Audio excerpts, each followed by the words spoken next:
Hi, I'm Abhinay Jain, and you're tuned into The Garage Story. In this podcast, we talk to early stage founders about their 0 to 1 journey, those first, often messy steps of turning an idea into reality. Powered by CleverTap for startups, we are all about real, unfiltered stories of great growth, and everything in between. And today, I'm excited to have Tuhin from Asiaville with us. Tuhin is a seasoned media person. If there is one person who has seen media evolve in India, he has worked with names like Walt Disney. He has worked with names like BBC Studios, and for last 6 years, he has been building Asiaville. He has been in this space for so long that this is a lesson in itself, not only about building a startup, but about the media story that is unfolding in India and across the globe. Tuhin, welcome to the podcast. Really excited to have this conversation. How are you feeling today?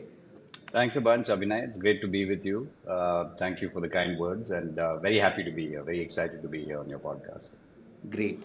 First thing first, right? Two things. What does Asiaville do? If somebody who is very new to the concept and you are introducing that. Also, I feel in your case, it's kind of a slightly group of couple of startups within a startup. So, if you can take us through what does Asiaville do and how do you see this from here? Sure. Yeah, so just to build on what you said earlier, Asiaville was started actually 5 years back. We launched in February 2019. My co-founder is Sashi Kumar, who is also the founder of Asianet and the now runs the Asian College of Journalism, which he also founded. My background is, just to quickly touch on it, is relatively brief compared to that at least. I graduated NYU in 2005. Worked in New York with the BBC, primarily in kind of business development roles, all in the digital space, right? So very closely built up their digital business, essentially handling distribution, licensing, sales of all business, BBC assets in the US. The arm of the BBC was called BBC Worldwide, which is the commercial arm of the BBC that we worked for. So did that for about 5 years, came back in 2010 and joined at the time UTV, Okay. just prior to the Disney acquisition, right? So had a really interesting vantage point of seeing this kind of big Indian, entertainment company getting acquired by a global, conglomerate like Disney, and all the sort of mechanics of that acquisition, right? Including how UTV got subsumed into the business and so on. 2013, I jumped out along with the founder, the guy who set up Culture Machine in 2013, Samir Pitalwala, who was also my boss at Disney, right? So he set up Culture Machine, essentially a media tech company, and that was again a tremendous journey and learning experience because we literally grew that from scratch to fairly large scale. Raised investment from Tiger Global, etc. Exited that business in 2018. Business, got acquired. And that's around the time I connected with Sashi Kumar to found Asiaville, right? Now, the core sort of driving vision for us with Asiaville was really building a pan-language digital content company, right? So we wanted to build a digital native content network across languages, right? So the trigger for that was really the massive sort of penetration that we saw with Geo coming in, obviously, the Right. opening up of bandwidth, availability of relatively cheap internet to a very, very large audience segment, which was largely kind of cut off before, right? So this is 15, 16. Accessibility increased multifold that time. Yeah, it really kind of boomed around that time, 15, 16 kind of time period. And the real sort of defining phenomenon for us was the growth of local language content consumption, right? So we saw vernacular languages really, really picking up in terms of adoption online. And that's why we decided to do this in the local languages, right? So we launched in Tamil, Malayalam, Hindi, and English. This was back in 2019, right? Now, over time, coming to your question, over time, we have basically evolved into a fully integrated media tech company, right? Now, this essentially means we do a few different things within the media tech sort of umbrella, right? The business today breaks down into three verticals, which are actually all integrated, right? So there's a connective tissue, obviously, that connects all of them. The first part is digital media content. So we are now sort of completely honed in and focused on the two southern languages of Tamil and Malayalam, Okay. largely because these were the languages that we saw the maximum growth as well as potential in going forward. And we serve exclusively a Gen Y, Gen Z audience, right? In fact, skews younger, I would say, within that sort of cohort. We produce content, digital native content across YouTube, Facebook, Instagram. These are three kind of core platforms for us. Today, we've reached a fairly large scale. So we're at about 120 million monthly users that we reach across the platforms and across these two languages. But actually fairly even level of growth between the two, even though Tamil in absolute numbers is a bigger market. If you look at kind of the growth we have in two, it's fairly similar. So 120 million monthly users, 80 million monthly video views, right? That's the size of our kind of day-to-day digital media business, right? And of course, on the business side, that's monetized via brands and inventory revenue, programmatic revenue, right? So that's the first arm of the company. That's the, if you like, the bread and butter, the daily operation that we have. And so this arm, what does it do, right? I'm just trying to understand the content, the type of content which is there under Sure. this arm, which is touching this, users. What Yeah. does it? What is it about? Is it about videos? Is it about social media video? What type of content is there? Sure. So we actually produce entertainment sketch-based content, right? So in terms of the genre, it's all entertainment related videos, right? In terms of duration, it ranges from short form to typically mid form, somewhere to the in the 6 to 8 minute range. So on YouTube, we do longer form content, 6 to 8 minute sketches. Facebook is an assortment of content. We do Facebook Reels as well as long form videos. Insta is largely short form, right? So we're very big on Reels in Instagram in general because those we found are extremely relatable for our audiences. So now that part is the part one of your business is clear. We can move to part two and part three. Yeah. Yeah. So that's the first kind of vertical. The second is us basically producing content for platforms, for OTT platforms, right? Which is an extension of the first piece. And I'll just come to the connecting tissue there. But the second piece basically is us producing content for OTT platforms, Which is clear. audio and video, right? Got it. So we've done a lot of podcast series for Audible and Spotify. For Spotify, we've actually done probably their most successful true crime series from India called Death, Lies, and Cyanide. Okay. This came out back in 2020 and really became, quite a global kind of a hit for them. And in fact, that now is being, we're doing a completely sort of fictional adaptation for that in Malayalam language for Disney Hotstar as a video series. The third piece is our product, right? So that's the tech part of the media tech company, if you will, right? So we launched AV, which is our app, our product, back in towards the end of 2022, but really formally launched, I would say, early last year. And we've had a couple of pivots on the AV front.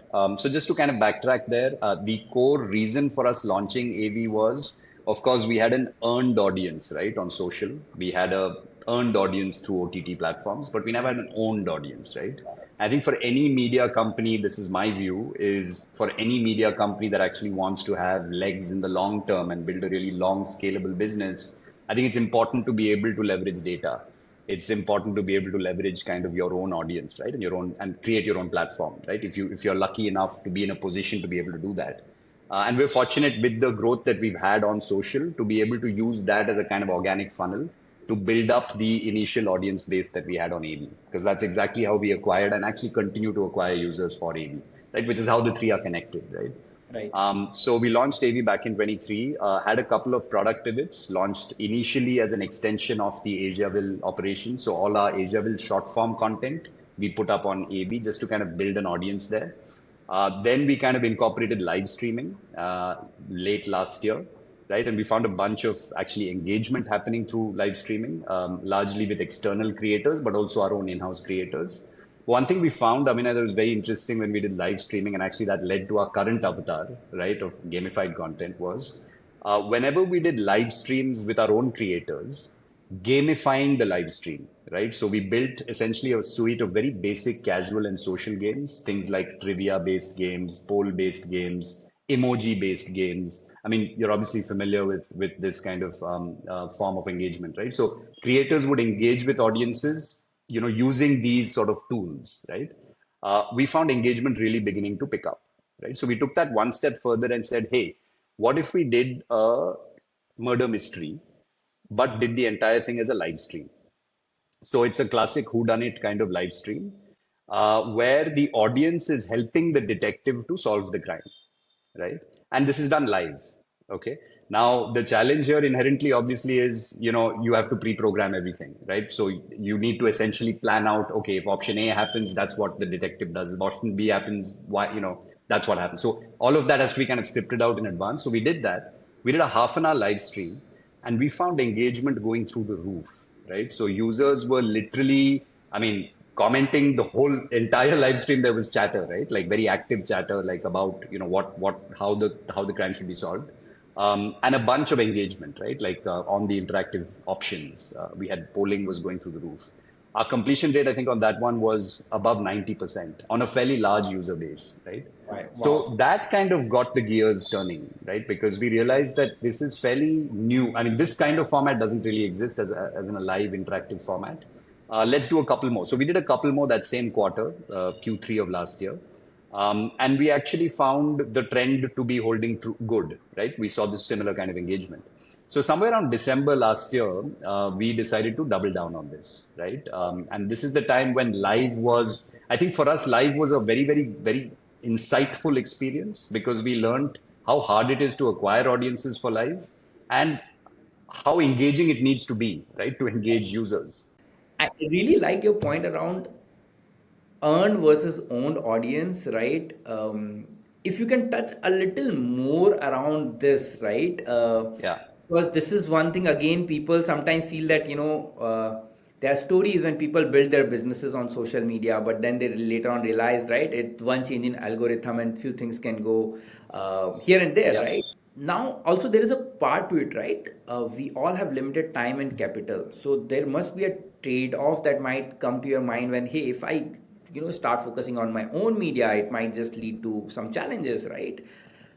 Can you just take me through that decision when you were thinking about, let's say, the third leg, or of building in this own audience? What all thoughts came? What were the pros? What were the cons? If you can just take us, that's actually a very important discussion. Somebody listening might actually understand the both sides of it. So just want Yeah, you to take that yeah. part. No, thank you for the question. I think that's incredibly pertinent question and one that I would say was a fairly defining moment for us. That decision was very, very defining, right, in terms of the growth of the company. Um, so I think you hit it on the head when you said the algorithm, right? So essentially, being at the mercy of the algorithm is really what kind of I think compelled us to take that decision because we didn't want to only be beholden to a random change in Facebook's algorithm or Google's algorithm, right?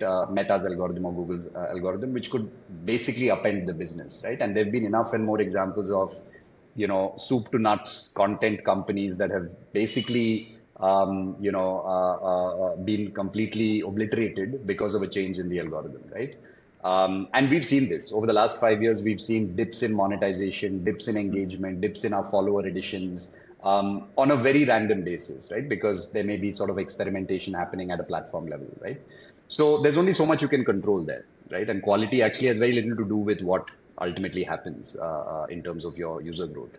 So that was the primary driving kind of factor for us, right? When we realized that we can't be the masters of our own ship in a sense, Yeah. and that we're going to be beholden to the ecosystem issues at these social media platforms, we decided that we needed to diversify. Of course, you can't undermine the importance of being on these platforms because that is scale that you need, right? And for us, it's very strategic to have that scale and to have that brand because that continues to be our calling card to acquire audiences for our product, right? So that is a massive organic funnel that we have. So I'd say somewhere around mid 2022 is when we really started thinking deeply about this. And towards the end of 22, like I said, we made the decision that we wanted to launch our own app, and so two things really that were crucial for us. One is obviously giving a much more personalized experience to our users. So we actually wanted the app to become for the Asiaville super user community. Right at Hmm. that time, that was the thinking. Right, how do we build something where we can offer a much deeper experience of our content and our creators? The Correct. other thing which I now mentioned is that actually we're a very very creator focused company, right? Right. So Right. our approach to content generally is creator driven. We have about 50 creators in house now across Tamil and Malayalam. That's the majority of our company actually in terms of absolute numbers. It's the content team. So the content that What's the total size of the, how many employees do you have at this point? If you So we may. have 75 right now Okay. Okay. uh, in And Asiaville overall. Yeah. most of them are from creative Yeah, side. so the creative team, the content team is about 50, right? Which includes all our creators, producers, technical team, crew, etc., right? So the production team. So our creators essentially are the backbone of our content, right? So each of our creators essentially have audiences of their own. So think of them as influencers or creators that are coming together to do collaborative sketch content, Yeah. right? Under the Asiaville umbrella. So we looked at AV as a way for them to build closer bonds with their audience, right? Through short form content and then through live streaming, right? And that there was a limitation in the form factor that was afforded to us by an Instagram or a Facebook or a YouTube because there's only so much that you can do there. Right now, if I wanted to do a meet and greet, if I wanted to do a live whenever I wanted to go live or offer some kind of other, sort of a engagement experience, I can do that on the app.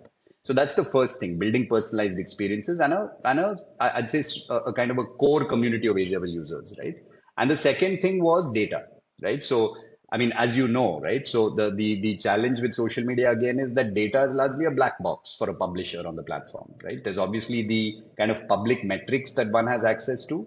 But I think nobody is under the illusion that that is the real sort of, the actual depth of the data available to the platform is not available to the publisher, right? And on your own platform, obviously, there's a much deeper understanding of who your consumer is, how they are interacting with your content, right? Which, of course, now with our association with CleverTap, we're beginning to realize how deep that experience can actually be in terms of understanding users, right? I believe, over time this can be really big, and having deep understanding of content creation also, as you are a content company, so having this creative team will help you do a lot more on your app, experiment and do that, right? So pretty excited about that part. Now coming more towards AV, probably we'll have the publisher or the producer side of things for on hold. We'll just talk more about the app you have and.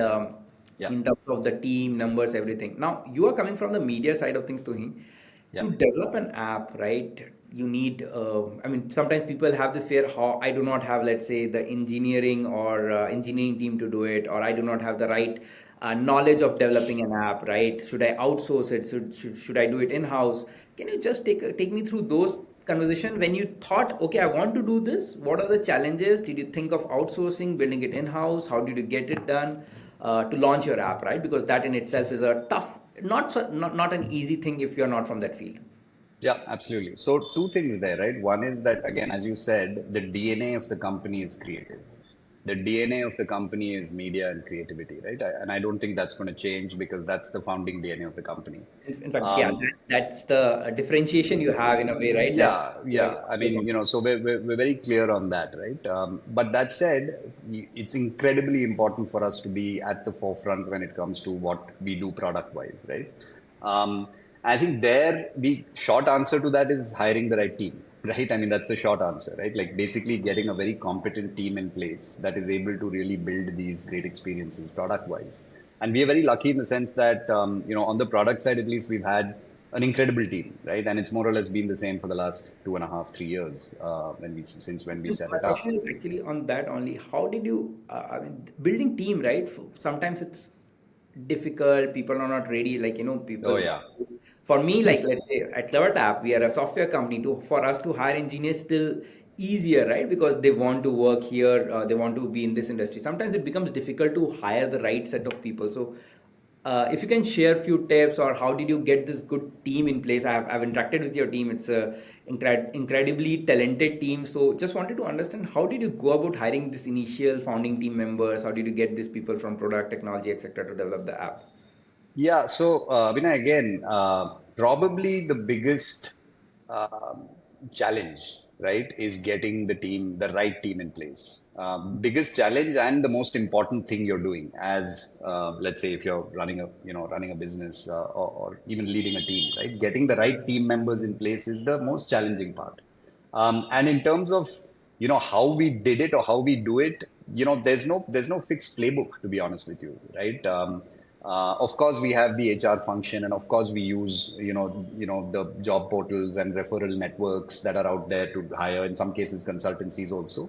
But ultimately, I think so. That's the bigger funnel, right? That's the funnel of your initial, let's say, applicant pool, right, that you're looking at. But I think where it becomes very critical is when you filter for two things, which organizationally are very important for us. Yeah. One is culture and attitude, and two is aptitude and skill set, right? Now these operate at two different levels. There's macro and then there's micro, right? So for us, the macro is actually as important as the micro, because one thing that we've realized in building Asiaville over the last 5 years is we want a very adaptable and dynamic team. So if you're somebody who is very, very sort of, let's say, tunnel visioned, right, and not very open to sort of disruption and changes and adapting and molding to a certain path, which is, I think, inherent in any startup journey, but even more so in a company like us, a media tech company, which is in a very new space, then you're not a fit, right, culturally.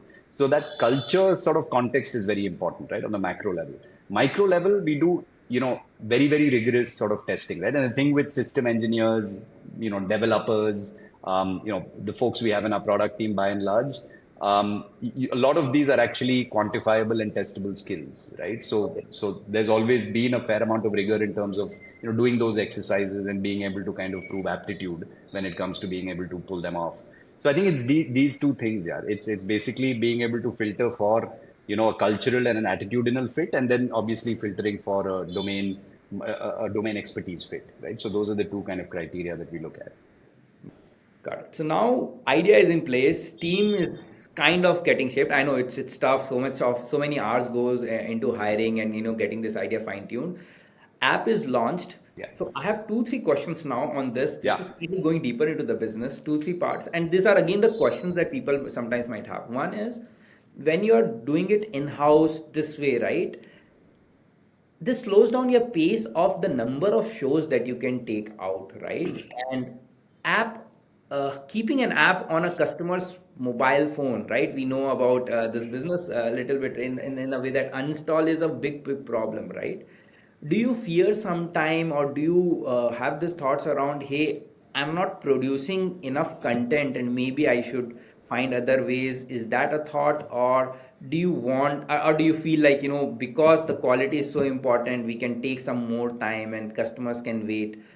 How do you think about this one in terms of pace of execution when you do it in house? Yeah, so two things, right? One is we are continuing to build these premium shows, right? So what you have on the app right now are basically two premium shows, premium AIGE experiences. By the way, this format is called AV Interactive and Gamified Experience, Yeah. and we've actually patented the tech as well. So we filed a patent for it a couple months back. We should hopefully have the patent by the end of the year, right? Which gives us a very strong product moat on it. So we will continue to build these premium experiences for consumers. Alongside that, we are also very soon going to roll out interactive stories on the home feed of the app, right? So basically, these are going to be at scale. We're looking at indicatively doing anywhere from 50 to 60 stories a month, Got right? it. Which Okay. are completely interactive image and text based stories. So they're not kind of, your produced video cinematic experiences, but they are your kind of, choice A, choice B interactivity, but very well produced, right? In terms of storytelling, we're making sure that all the, right ingredients are there. And users basically interacted with it through option A, option B sort of storytelling. There, we're really leaning into AI, right? And that's so. I think obviously we'll touch on AI probably more in depth, but that is a big enabler for us, and very inherently what we're building lends itself very well to AI, right? And to scale it up through AI. So on the interactive side, for example, we're using 11 labs, right, to actually customize and create the image content from text prompts. So we're actually using text to kind of describe what we want, and 11 labs in this case is the tool that we're using to render that into great looking text, great looking imagery, right? And then of course there's some amount of training that needs to happen, so there's visual consistency from frame to frame, right? But we're actually able to create, and we've just beta tested this over the last 2 3 weeks, a very compelling storyline, right? Like say a fantasy storyline or a sci-fi storyline, things that you won't necessarily be able to do with produced content, because then your budgets will go through the roof, right? But here we're doing it as an interactive story. So there, that bottleneck on scale, to your point, is what we're addressing.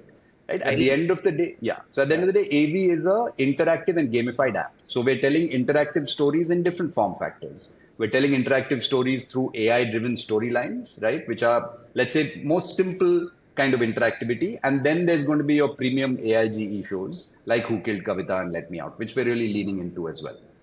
Got it. No, this is super interesting. In fact, if you ask me, I'm excited about the way you are thinking now as well. I mean, I think then we both agree on a part that on app there has to be enough engagement. Yeah, yeah, for retention and so on. Yeah, Yeah. yeah, absolutely. So there has to be a pace, and you have already started thinking about it. And I'm very excited to see the application of AI when minds like you and your team, creative minds, start using it. I'm 100% sure something really good will come out. I Yeah. have one question, which if I'm in your place, I might have a fear of one thing. Hey, I am doing some wonderful work in Tamil and Malayalam, right? If I do not run fast, what if somebody copies my concept and do it for, let's say, Bengali or for Marathi? For so many languages are there, Yeah. and then I'll miss on the opportunity, right? Sometimes people have that, and then they just want to expand to every other language, right? Yeah. So, Do you yeah. have that thought at times? But at the same time, on the other side, I also know the moment I leave these two, because my product is still getting developed, if I leave these two, then I don't know whether it might happen that I might lose hold on my two core languages as well. So how do you think about this one? Yeah, absolutely. So like I was saying earlier, right? These two shows that we've done, we're adapting into all regional languages. So we're very, very conscious of the fact that this is a pan-India opportunity, right? And we're very focused on that opportunity. For us, see, the Tamil and Malayalam focus is on the digital media side, right? That's the native digital media operation, and that's you can think of it as the legacy business in the sense of we've been doing that for 5 years. So Yeah. we'll continue to be deep on the social side with these two languages. But AV is completely language agnostic, right? So in fact, our next two shows that we're doing, the next proper AIG experiences will be in Hindi, Oh, right? Yeah, got yeah. it. So we're not looking at any language specificity there. We are actually looking at doing this across languages. The other, and this also ties back to the scale point, right? Just to quickly connect the earlier question to this one. For each show that we do, we don't have to reinvent the wheel for other languages, right? So the interactive and gamified features are already built, and that's the bulk of the heavy lifting. Once those are built, for us to do language adaptations is actually incredibly cost and time efficient. And there again, AI comes into play because essentially for the language translation part, I don't think we're quite there for the dubbing part as yet because dubbing quality with AI we found is not that human emotion doesn't get conveyed adequately. But in terms of translating languages, there are AI tools that do that very, very effectively, right? You just need one round of human QC after that. So think of this as essentially creating, 8 to 9 to 10 different language versions from one core product, which has interactive and gamified features built into it. So even in terms of scale, we're actually creating so many different versions of a show, reaching completely different audience sets, right? Mutually exclusive audience sets. Um, on the first part of the question, Abhinay, on the moat, right, on the ability to protect the format. That's precisely why we filed a patent for it, and we're the first ones to do it, right? For interactive and gamified content, we're the first ones to do it, and we will probably get the patent by the end of the year. But from what I understand, even the patent, I mean, what our sort of legal team has indicated to us is even the filing will give you rights on the format. As far as the first right to legal recourse is ours, since we filed for a patent first, right? And this is something we take a lot of, pride in is the fact that as far as integrating games into interactive video content goes, we're the first ones to do it globally, right? I think that's really something which hopefully the entire ecosystem will be proud of. Is that this is something from the mainland from Chennai that we've launched, which is actually the first to the table at doing this, right? So it's very important for us to retain that competitive advantage and really double down on it. Yeah. I'm super happy, to hear that. Also, we are very happy that we are part of that story. It's kind of Oh, you've content. been very, very, I would say, instrumental as well in terms of spurring our growth at this early stage. Yeah. So that's very good to hear. Also, I now get it. It's not only about the owned audience. It's also when you mention personalized experiences. It's also about the scaling part, right? You Yeah. can I saw on your website you have a separate YouTube channel for Malayalam. You have a separate YouTube channel for Tamil. It's very important because these are different audiences. In fact, sometimes one question, if you are into regional content space, right? I've built my startup there, so I remember we used to have this discussion: should we create separate social media handles for each language, right? But with your app, right, AV app, you can actually scale it as well across so many languages when you do this. So that's also an advantage you get 100%. with your That's huge for us. Yeah, yeah, yeah. I mean, think like the vernacular language audience in India is still the majority audience, right? So, close to 800, close to a billion smartphones now. Out of that, your vernacular language cohort is 500 million plus, is almost 600 million. The rest is only English urban tier one, right? Rest is tier two, tier three vernacular language first, which means they're conversant in English. They may be conversant in English, but language consumption first choice continues to be their native language, right? right. So for us, that's a very, very core audience to focus on. Yeah. Got it. Makes sense. So I've understood what you are saying, why you are building that as well. One thing, where are we now in terms of, right? I think you have launched the app. These are early days for you, but Yeah. where are we in terms of numbers, and what do you focus on? These are some key numbers, and what do you focus on? Where do you want to see these numbers in next 1 year and next 3 year?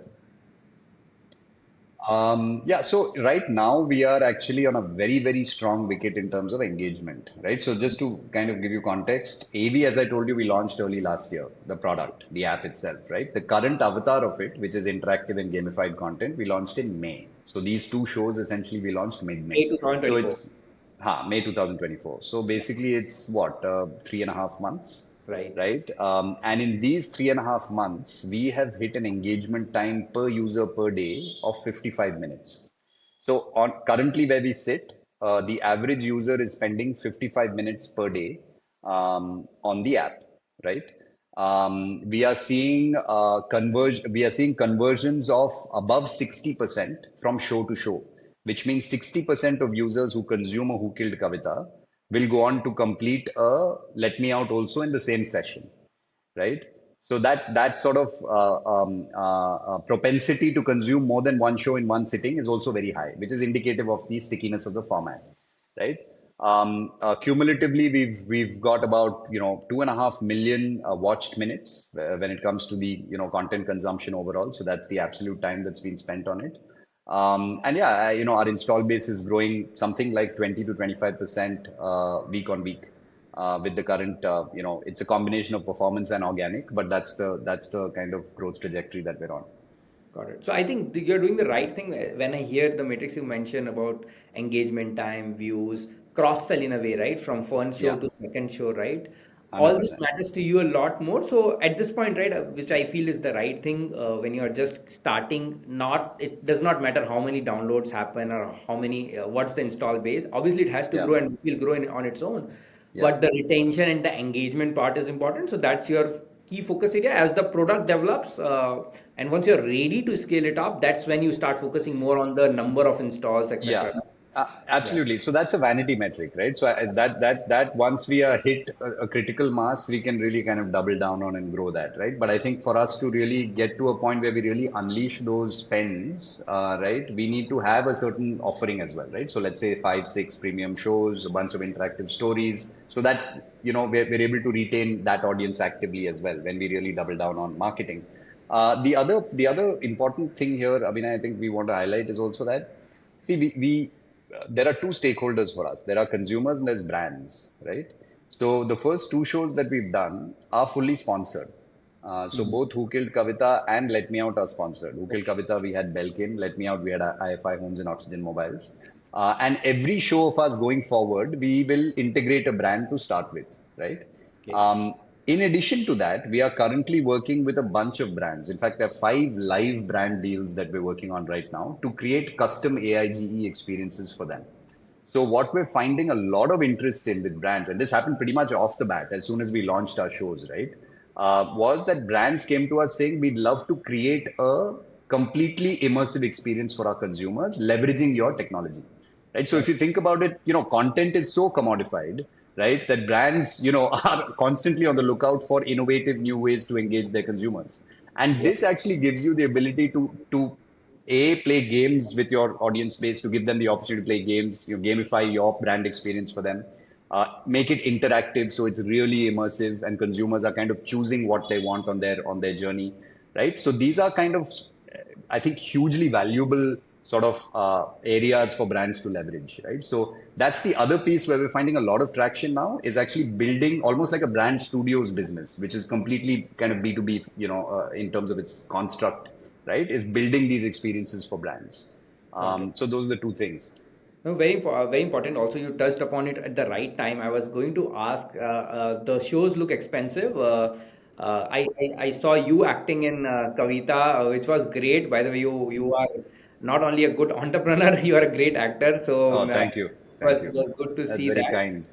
Yeah, just wanted to check on a couple of things, right? How do you plan to monetize? Branded content is one thing you've already touched upon. Is that one? Also, have you raised funds? How costly is it to Yeah. probably produce and get everything together for a show like Who Killed Kavita? Sure, sure. It's actually surprisingly not that expensive, right? And I mean, in the sense, it's probably a lot less expensive than people think it is, right? So for both Who Killed Kavita and Let Me Out, first of all, the majority of the cost was offset by the brands. Very nice. All three brands that integrated in these shows were passive sponsors, meaning that they just got kind of show credits, right? And wherever the show was marketed on all marketing collateral, they would get sort of call outs. So that's actually not integrating into the show, right? Integrating into the show would actually be much more powerful for the brand. So for our next set of shows, that's what we're doing.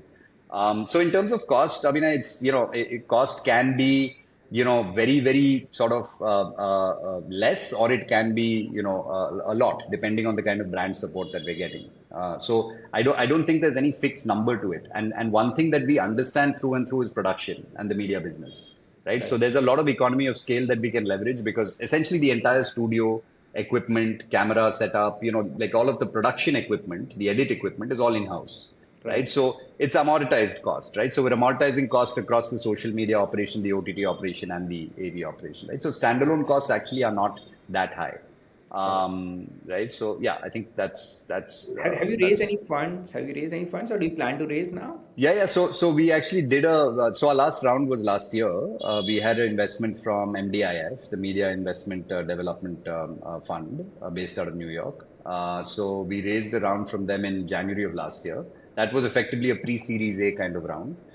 Prior to that, when we launched, we had a bunch of HNIs and family offices that had invested in us. Yeah. So totally, we've raised about $3.5 million to date.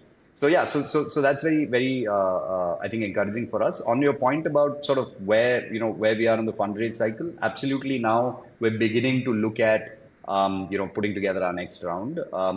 As you know, right, this is kind of having built this product moat. I think it's very important for us to really to really secure that and corner that market, right? So we really want to double down now and build a platform for interactive and gamified content. So you have obviously tens of OTT platforms, right? Viable OTT platforms, and they're gaining in terms of subscription strength. Now, if we can build a walled garden, right, or an OTT kind of an experience, except which is completely interactive and gamified, that's I think the North Star for us, right? We want to build our own interactive and gamified platform, right? That's going to take essentially a lot of execution on two fronts. One is the production media front, and two is the technology product front, right? Super. And particularly with a very strong use case for AI, right? So we're looking at basically setting up an entire team of AI kind of domain experts, system engineers who really are able to implement a lot of these kind of solutions for us, right? To automate and to solve for scale. I think that's incredibly important. So the next raise we're looking at essentially addresses these factors, right? It's product, technology, and then really scaling up the app in terms of marketing and business development. Those are the three kind of use cases for us. No, super interesting, Tuhin. Last, so I got the model. I understand how you're expanding, right? Also on the number of languages, how you want to scale it up. Last part, it has been almost like 5, 6 years you have been building. Are there any mistakes you felt that, hey, this is one mistake I made? Probably somebody should avoid this. If there is one that comes to your mind and you want to share. Wow, I mean, there's too many to count, to be honest, right? I think one thing you realize when you do a startup is you make mistakes. You make mistakes on if not a daily, on a weekly basis, right? Now, what is consequential is how costly those mistakes are, right? And how quickly you learn from them. I mean, I think you get into trouble if you don't learn from the mistakes and you make the same kinds of mistakes over and over again. Um, but we made a bunch of them, yeah. I think if I was to pinpoint one, um, I mean, it would probably be, in our initial days, we definitely, I think, were little too focused on the content part, right? In spite of seeing that the unit economics of it were not really justifiable. And when I say content part, I'm not talking about producing for OTT platforms, which is volatile, right? That's not something you can that's not monthly recurring revenue. But it was very clear that programmatic revenues were not quite scaling, even though our audience was scaling from the beginning. Programmatic revenues were not scaling. Brands were not exactly flocking to us because that's still largely a winner takes all market in terms of digital media, right? I think we were fairly stubborn and dug in terms of no, we will only do content, we will build for the long term, etc. Right? Because maybe there's capital, maybe there's a way we can figure it out. So I think that initial phase of maybe 1.5, 2 years of us persisting with the same kind of logic of just producing content, putting it out on social and hoping to monetize, which is largely what we did, was probably a learning. I wouldn't say a mistake because that's what led us to launch our own product. That's what led us to experiment with other avenues, right, including OTT. So yeah, I think that, and the big learning from that is being super light-footed, right? Being super light-footed, being super adaptable.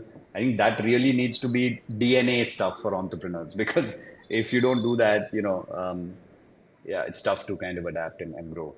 No, no, totally agree with you, right? And you have to pick the signals. You have to Yeah, hustle. There is no point, yeah. being stubborn. If signals say something, you know Got to the move. market. Yeah, Yeah, you have yeah. to move and move And in it's that. a fine line. It's a fine line between persisting and reading the winds, right? So you don't want to jump too early, but at the same time, you want to jump at the right time if you find something's not working. So that again is something which is a often an intuitive call you have to make. Got it. And is that if there is a person who's listening to this podcast, right, who wants to start something in media space, maybe somebody in early 20s, right? Is there an advice you would give that person if they want to build in this space a startup? Is there something that you would like to say?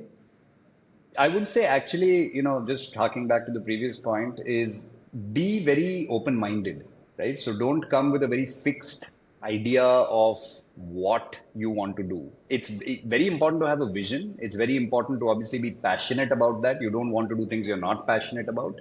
But understand that, it's very much like navigating an ocean, right? The currents are going to change, the winds are going to, rock your boat every now and then, and you've got to be able to sort of figure it out, right? So navigating is as important as starting. I mean, I would say jump into it. If there's something you want to do in the media space, figure out what it is, have some clear idea of it, but then be prepared for that idea being challenged, right? Because there's no bigger reality check than the market itself or the audience itself. So be open to change, I think is the biggest point. No, that makes a lot of sense, Tuhin. I think this has been an interesting conversation for me. I learned so many things from the audience. The way you have probably, see, media is a very competitive, very difficult space.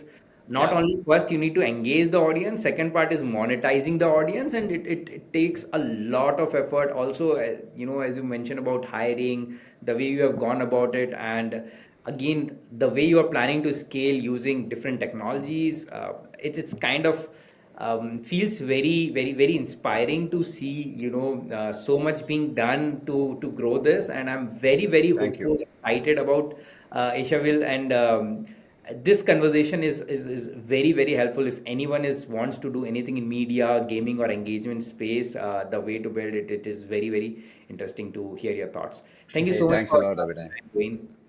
Thank you. Thank you so much. And I should say that, our engagement, I mean, obviously on a personal level, we've really appreciated your support and guidance. But I would say even from an organizational level, we've really benefited, right, from the CleverTap relationship. That's something I do want to call out particularly because like we were discussing, the importance of understanding your consumer, of understanding motivations, of understanding why they make certain decisions, right? And then acting on that is something which at scale is very tough for you to do without the right kind of, solve for it product wise, right? And I think CleverTap really kind of enables that. And there are quantifiable metrics, and we can probably have a separate chat about how specifically we've seen kind of those those parameters moving in favorably for us since we've integrated with CleverTap. So hugely appreciative of the support and help you guys offer.